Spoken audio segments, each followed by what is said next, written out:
Y también no hay que olvidar, también hay un factor muy importante, aquí había en España un general Weyler, de origen inglés, del ejército español de aquella época. Este Weyler, en Cuba, poco antes de esta explosión, de esta guerra de independencia, él era todo un represor. Él odiaba a los cubanos, los trataba tan mal que el mismo pueblo cubano empezaban a odiar a España por la represión de este Weyler. Pero yo he descubierto que Weyler era masón, entonces quizás estaba haciendo el doble juego. Yo soy masón, yo reprimo a este pueblo para que este pueblo se levante contra España, que es también una táctica masónica, ¿no?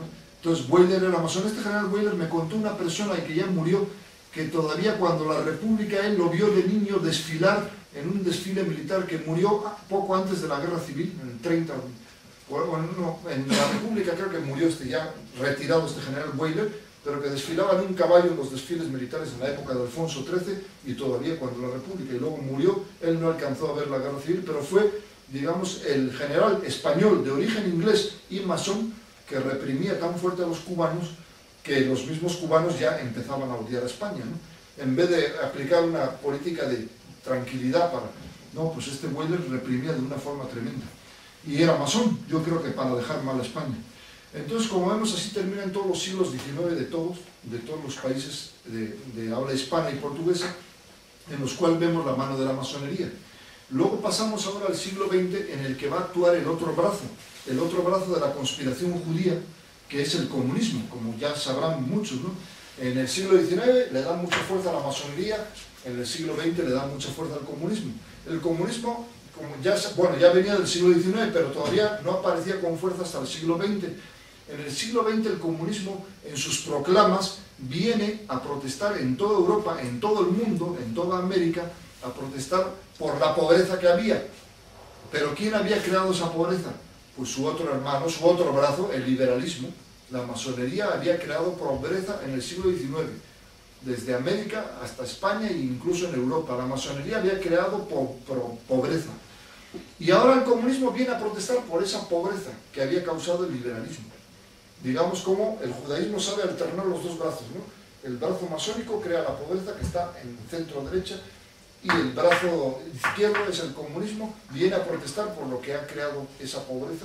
En realidad el judío maneja los dos brazos a su antojo.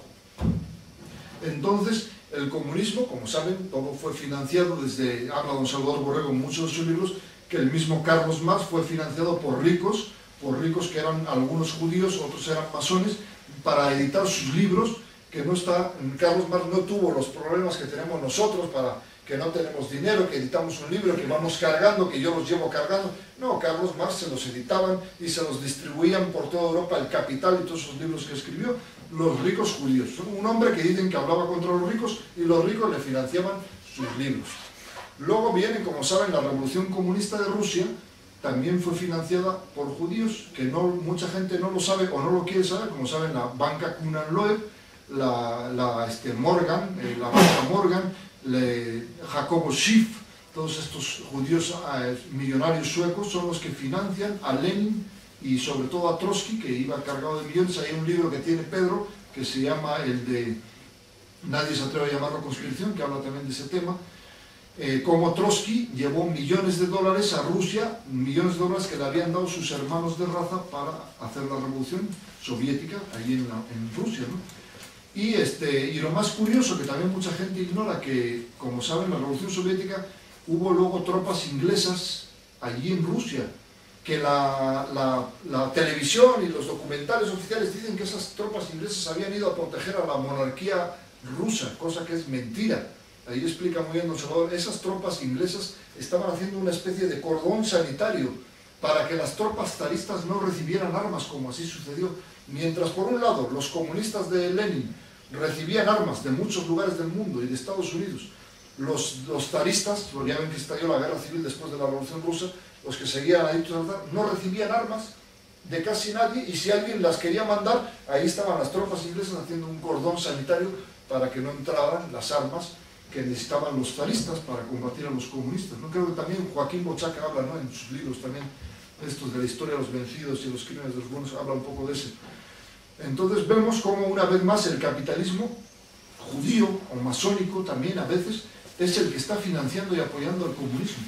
Y mientras tanto los tontos comunistas, los ignorantes, los que salen ahí a la calle con el pelo largo y esto y que se creen progres y dicen contra los ricos, contra el capitalismo, pero si tus padrinos son los ricos, esos han sido siempre, si supieras bien la historia, lo sabrías que tus padrinos han sido los ricos y lo siguen siendo ahora, ¿no? Pero claro, la ignorancia de ellos, porque no leen un libro nuestro y no se empapan. Bueno, fíjense una cosa, yo no sé si aquí pasará lo mismo. En México yo ya conozco muchos mexicanos, muchos, algunos de tu edad, otros de tu edad, otros de la edad mía, otros hasta de su edad, que me han confesado a mí que ellos, de jóvenes, de la edad de ellos, fueron comunistas. Y que luego un día alguien les regaló, porque no lo querían comprar, un libro de derrota mundial. Y que lo leyeron con cierto... Y luego después de leerlo empezaron a decir, ah, caray, ¿tendrán razón estos? Y que después ellos dijeron, pues ahora voy a comprar otro libro de Borrego. Y fueron a comprar otro libro. Y se convencieron más. Y luego otro, y otro, y otro. Y esos que antiguamente, de su edad, de la tuya y de él, que eran comunistas, ahora están de nuestro lado. Se han pasado a nuestro lado. Yo al menos en México conozco muchos. Y tú, Pedro, conociste varios en noviembre, cuando estuviste ahí. ¿Te acuerdas de Israel, aquel alto? Ese me dijo a mí que él era comunista y que odiaba la iglesia. Hoy es de los nuestros. El otro muchacho que iba con él, el morenito ese, también había sido comunista y medio darqueto de la música dark, que se pintaba los ojos. También hoy, gracias a la lectura de Borrego, hoy es de los nuestros. Y me he encontrado yo, que viajo por toda la República, gente que me ha dicho lo mismo. Yo me convertí leyendo los libros de Don Salvador, porque el Señor los explica con una facilidad, estos temas que estamos hablando, los explica él todavía mucho mejor, y sus libros no aburren nada, porque él va directo al grano. Él en sus libros no mete nada de paja, como digamos, él va directito al grano. Es un señor que en una página te explica lo que yo igual necesito explicártelo en 10 páginas. Él nada más en una página te lo explica muy bien y lo entiendes. Y yo igual necesito 10 páginas para explicarte lo mismo. Es un señor que escribe maravillosa a sus 94 años y sigue con la mente bien. Entonces, les recomiendo que lean sus libros, aquí los tiene Pedro, de Don Salvador Borrego también, muy buenos porque te abren los ojos muy bien, y ya conozco muchos mexicanos que han cambiado su vida gracias a sus libros, ¿no? Entonces, siguiendo con el plan de la conspiración contra Iberoamérica, del comunismo, como saben, el comunismo es financiado por los ricos, pero vamos ahora un poquito a América. El primer estado donde intenta el comunismo imponerse, bueno, de Iberoamérica, contando España, como saben, es en España, ¿no? En 1934, en la Revolución del 34, es cuando el comunismo y el socialismo del PSOE, el que nos gobierna hoy, intentan el golpe para apoderarse del poder de la República. Como saben, la revolución fue fuerte aquí en Barcelona, fue fuerte en Madrid, pero fue todavía mucho más fuerte que en Barcelona y Madrid en Asturias. Tanto así que le llaman la Revolución de Asturias del 34, donde ahí sí tomó caracteres de guerra civil. 20.000 mineros de la UGT, del Partido Socialista Obrero Español, fueron armados por un banquero, la banca Kunan Loew, curiosamente la misma que financió la Revolución Soviética. Mandaron barcos de armas que llegaban a las costas de Asturias para armar a más de 20.000 mineros, que fueron los dueños de Asturias durante 15 días. Arrasaron con todo lo que encontraban: iglesias, sacerdotes, cuarteles de la Guardia Civil, asesinados por todos lados, hasta que por fin se intervino ahí la guerra de los 15 días. Oviedo quedó destrozado, Gijón se les venció. Allí mandaron al general López Ochoa. Curiosamente, ahí lo digo en mi libro, López Ochoa era un general que era masón. Y López Ochoa llegó a Oviedo y dejó escapar al líder de la revuelta, que se llamaba González Peña, si no se me va ahora, pero ahí lo nombró. González Peña era el líder de la UGT, líder de la revuelta, que como eran hermanos masones lo dejó huir. Entró en Oviedo haciendo símbolos masónicos, este general López Ochoa. O sea, era el general que venía supuestamente a reprimir la revuelta porque era contra la República, pero aún así se entendía con sus hermanos masones para dejar huir al menos a los responsables. El caso es que luego López Ochoa, también lo digo ahí en mi libro, no le fue nada bien. El día 18 de julio del 36, como saben, se subleva el cuartel de la Montaña en Madrid, pero fracasa, ¿no? Allí fracasa. Estaba el general, era un vasco, Fanjul Goni, se subleva en Madrid, pero queda atrapado. Le mandan los milicianos al cuartel, asedian el cuartel y al final se rinden. Y una vez que se rinden, les habían prometido la vida, empiezan a matar a todos, matan a Fanjul, matan a un montón de algunos falangistas que se habían unido al cuartel de la montaña y matan a mucha gente que había estado ahí en el cuartel. Y luego al hijo de Fanjul, que se llamaba el teniente, era un teniente médico que se llamaba Fanjul Sedano. Como era médico y era el hijo de Fanjul, lo llevaron preso y 2 meses después lo asesinaron en una prisión de Madrid. Los rojos no le perdonaron ser hijo de Fanjul. Pero este general López Ochoa, volviendo a él, se encontraba por Madrid. Él, por supuesto, no había estado en el cuartel de la montaña, él era leal a la República. Pero en ese día de incontrolados, un grupo de milicianos por las calles de Madrid lo reconoció. Ah, mira, el general López Ochoa, ese es. Y lo detuvieron los milicianos. Y le dijeron, pero si tú fuiste el represor de la Revolución de Asturias. Y él dijo, no, pero yo soy hermano masón, soy leal a la República y dejé escapar a muchos de los vuestros.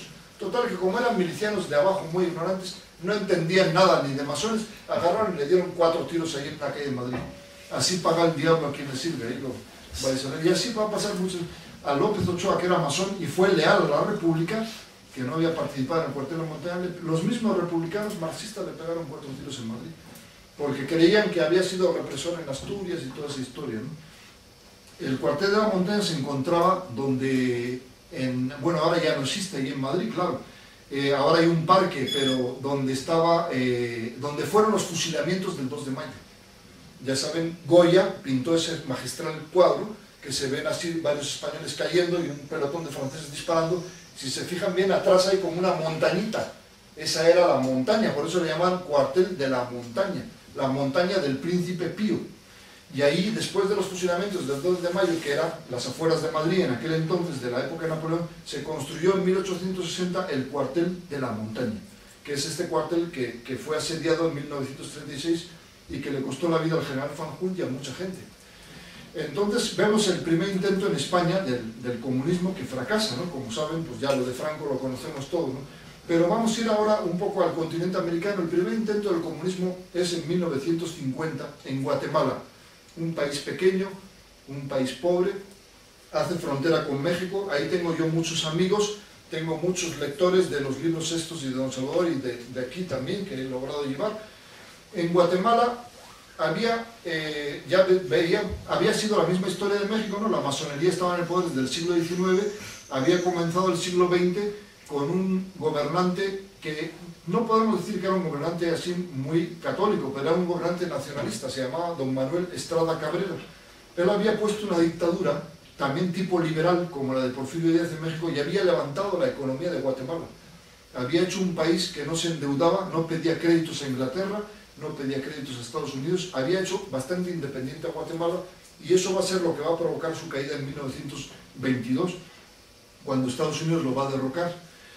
Estrada Cabrera incluso no quería, cuando la Primera Guerra Mundial, Estados Unidos les ordenó a todos estos países de Iberoamérica que confiscaran los bienes de los alemanes. Entonces este señor cambió la palabrita, en vez de confiscación puso nacionalización, y eso no lo supieron los americanos hasta el final de la Primera Guerra Mundial, que cuando fueron a reclamarle a él, oiga, los bienes de los alemanes son nuestros, están confiscados. Y Estrada Cabrera les dijo, no, son de Guatemala, están nacionalizados. Y entonces se molestaron tanto los judíos americanos de las compañías, de los magnates, que les hubiera hecho esa jugarreta, pero fue una jugarreta noble para que el bien de Guatemala, de su país, como buen nacionalista, que les molestó tanto que le organizaron una revolución, organizaron a las izquierdas, organizaron a los del centro, a la masonería en su contra, y efectivamente desde la embajada americana, ahí lo digo en el libro tomado de unos documentos de Guatemala, dirigían las manifestaciones y la revolución en contra de Estrada Cabrera hasta que cayó, fue hecho preso y murió preso Estrada Cabrera en 1924, allí en una prisión de Guatemala. Pero, o sea, digamos que Guatemala todavía no se estabilizaba, pero ya empezaba a actuar también el comunismo. En 1930, como estaba también la situación tan mala, hay un general que da un golpe de estado, que se llama Jorge Ubico Castañeda. Él endereza otra vez la situación de Guatemala y va a gobernar 14 años, del 30 al 44, y va a levantar, lo mismo, va a gobernar igualito que Manuel Estrada Cabrera. Y encontré en unos libros de Guatemala, qué curioso, este Ubico, como saben, le tocó la Segunda Guerra Mundial. Bueno, pues es presionado por Estados Unidos para que le declare la guerra a Alemania, a lo que él no quería. Se sentía presionado porque él simpatizaba con Alemania. Y luego Estados Unidos le dice, tú también tienes que acoger a algunos judíos que huyen de Europa para que vayan a vivir a Guatemala. Y él no quería tampoco. Lo encontré en los libros de otros escritores guatemaltecos, incluso de izquierda, que Ubico Castañeda no quería judíos en Guatemala. Y lo último, los americanos decían, los japoneses, una cosa descabellada, los japoneses pueden desembarcar en cualquier país de América en cualquier momento. Entonces hay que construir una carretera que se va a llamar la carretera panamericana, que va desde Estados Unidos, pasa por México, por todo Centroamérica y llega hasta Argentina. Decía Estados Unidos que por si desembarcaban en Perú o desembarcaban en Guatemala, para rápidamente Estados Unidos mandar camiones y tropas por esa carretera panamericana. Entonces había pequeñas carreteras, pero no una panamericana. Bueno, pues a Ubico eso le molestó, porque Estados Unidos le dijo, usted va a tener que adquirir un crédito aquí, con nosotros, con los banqueros de allí, para construir esa carretera. Y Ubico tenía sana la economía, no tenía deudas, es muy importante, y dice, no, si yo ahora contraigo un crédito con los banqueros de Estados Unidos, me va a provocar inflación y me va a desestabilizar mis finanzas. Entonces él dice, yo no quiero carretera. Y entonces Estados Unidos tomó venganza contra él y en 1944 le organizó también desde la Embajada de Estados Unidos manifestaciones y una revolución y derrocaron a Ubico. Ubico se fue al exilio y dejó en sustituto un general, digamos, de transición, Federico Ponce Baidés, pero Federico Ponce Baidés no quiso obedecer a los Estados Unidos y siguió la política de Castañeda, de Ubico Castañeda, y entonces le organizaron la revolución del 20 de octubre del 44, financiada por Estados Unidos, y ahí es donde ya empezó a aparecer más claro el comunismo, el socialismo, y pusieron a un presidente masón que se llamaba Juan José Arévalo. Él estuvo hasta el 54, pero este Arévalo le dejó el puesto a uno que se llamaba el capitán del ejército comunista y masón Jacobo Arbenz Guzmán. Este Arbenz, dicen don Salvador y Trajan Romanesco, que era de origen judío, por el apellido Arbenz. No sé, a mí me suena un poco, no sé, como catalán, Arbenz, no sé.